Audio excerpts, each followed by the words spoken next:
Shalom Bapak Ibu yang terkasih di dalam Tuhan. Kebenaran pada saat ini berjudul tidak akan celaka. Kalau kita berurusan dengan orang baik, pasti buah atau akibatnya adalah kebaikan atau keuntungan. Akan tetapi kalau kita berurusan dengan orang yang tidak baik, orang yang jahat, hasilnya adalah kerugian atau kecelakaan. Di dalam realitas jagat raya ini ada dua oknum yang bertentangan sifatnya. Yang pertama, Allah yang baik. Yang kedua, kuasa kegelapan yang jahat. Tetapi masalahnya adalah selama ini kita sungguh-sungguh berurusan dengan siapa? Banyak orang memang tidak mau berurusan dengan setan atau kuasa kegelapan karena tahu setan itu jahat. Tetapi juga tidak sungguh-sungguh mau berurusan dengan Allah. Orang yang 100% mau berurusan dengan Allah hanya sedikit. Sebab Tuhan itu tidak kelihatan, bahkan kadang-kadang seperti tidak ada.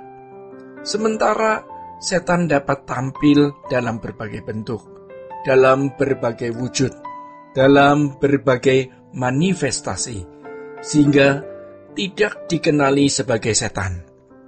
Sehingga banyak orang yang sebenarnya berurusan dengan setan atau berurusan dengan setan secara setengah-setengah dan tidak berurusan dengan Tuhan secara penuh. Tuhan sangat lembut, ya. Jika Tuhan menegur dalam kelembutan, terkesan sebagai Allah yang diam atau the silent God. Bukan Allah yang tidak bergerak apa-apa, tetapi seakan-akan Allah itu tidak ada.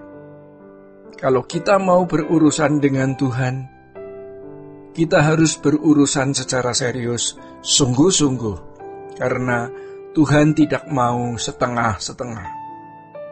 Dan kita harus cerdas untuk dapat melihat manifestasi atau penyataan-penyataan kuasa kegelapan dalam berbagai bentuk. Itulah sebabnya dibutuhkan gereja yang mimbarnya harus menjadi suara Tuhan yang memberitahu kepada jemaat bahaya-bahaya yang dapat membuat jemaat celaka atau terhilang. Jadi ingat kedua hal ini. Yang pertama ada dua oknum, Tuhan yang maha baik dan setan yang maha jahat. Keuntungan dan kebaikan yang kita peroleh dari Tuhan itu bukan hanya kita nikmati dan kita terima dalam kehidupan kita pada waktu di bumi, melainkan terutama nanti di kehidupan yang akan datang di kekekalan. Justru itu yang penting. Namun banyak orang yang tidak tahu jalan hidupnya. Usahanya maju, berkembang terus, tetapi hidupnya hanyut, tenggelam, sibuk dengan urusan demi urusan. Apalagi kalau sudah menjadi konglomerat, sibuk sekali. Tetapi ketika mati, dia tidak membawa apa-apa. Ini malang sekali. Memang mereka bukan orang jahat, bisa juga orang baik, tetapi tidak berurusan secara benar dengan Tuhan. Mungkin ke gereja juga, kalau dia Kristen. Bisa juga dia menyumbang atau memberi uang ke gereja, memberikan perpuluhan.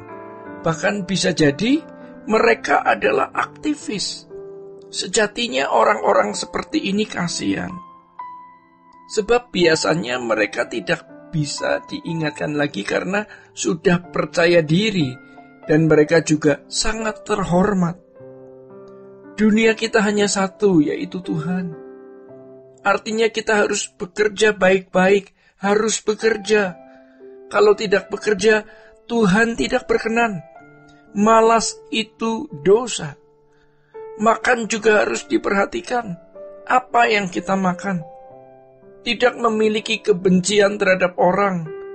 Jujur sejujur-jujurnya dan mengalah dengan tulus. Roh Kudus pasti akan tolong setiap kita. Hadiri atau ikuti jam-jam kebaktian, bangun pagi, berdoa ya. Inilah bukti bahwa kita menjadi Tuhan satu-satunya dunia kita.